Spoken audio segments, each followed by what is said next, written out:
প্রিয় ভিউয়ার্স, হঠাৎ করে লক্ষ্য করলাম বিএনপির কার্যালয়ের সামনে যখনই সিকিউরিটি গার্ড ব্যানারটা ছিঁড়ে ফেলে তখনই এই বৃদ্ধ মা কিন্তু আবার ব্যানারটা লাগানোর চেষ্টা করে। তো বারবার তখনই আমার নজরটা পড়লো, প্রশাসনের লোক সামনে দিয়ে আসা যাওয়া করতেছে, বৃদ্ধ মা আবার তার ব্যানারটা সে বিএনপির কার্যালয়ের এখানে ফিট করে, তখনই কিন্তু সিকিউরিটি গার্ড ছিঁড়ে ফেলে। তো আসলে এর কারণ কি, মূল বিস্তারিত আমি আপনাদেরকে বলছি। এটা হলো গুলশানের যে বিএনপি কার্যালয় আছে।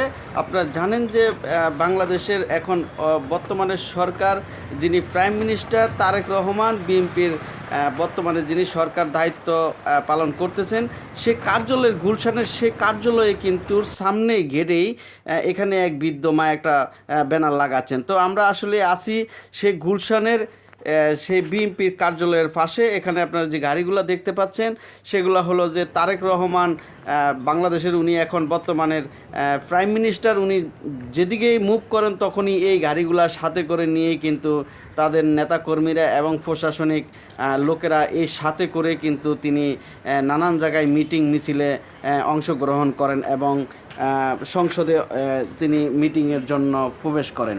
তো আসলে আমরা সেই গুলশান কার্যালয়ের পাশ দিয়ে কিন্তু আমি হেঁটে যাচ্ছি এবং এদিকে যাওয়ার পথেই কিন্তু সেই বৃদ্ধ মায়ের এই দৃশ্যটা আমার নজরে আসে। তো এখানে আমরা দেখতে পাচ্ছি যে বিএনপির সেই কার্যালয়ের সামনে মোটা অঙ্কে একটা গাছের মতো করে সাজিয়ে সেখানে অনেক ধানের চারার মতো করে রোপণ করে রেখেছেন এবং অনেক সুন্দর, এখানে অনেকে এসে ছবি তোলেন এবং অনেকে এর পাশে দিয়ে যায় তখন এই গুলশান কার্যালয়ের দিকে তাকিয়ে তখন তারেক রহমানকে দেখার জন্য অনেকে নেতাকর্মীরা এখানে এসে অপেক্ষা করেন। তো আসলে এখানে যখন আমি ভিডিওটা করতে করতে যখন এই বিএনপির কার্যালয়ের এখানে চলে আসলাম তখনই কিন্তু আমি ভেবেছিলাম যে একটা ভিডিও করি, এত সুন্দরভাবে ধানের ছোড়াগুলা লাগাইছে, তখন এগুলা ভিডিও করার জন্য কিন্তু আমি ভিডিওটা ওপেন করি। তখনই কিন্তু আমার নজরে আসলো যে পাশে প্রশাসনের অনেক লোকেরা কিন্তু বসা আসে। তখনই ওই গেটের দিকে আমার যখনই নজর পড়ে তখনই আমি দেখতে পাই যে একজন বৃদ্ধ মা পোস্টার লাগিয়ে তার নিজের উপরে যে স্বৈরাচারী আমলে যে তিনি যে অত্যাচারিত হয়েছেন তার দাবি নিয়ে কিন্তু তারেক রহমানের এই কার্যালয়ের সামনে আসেন।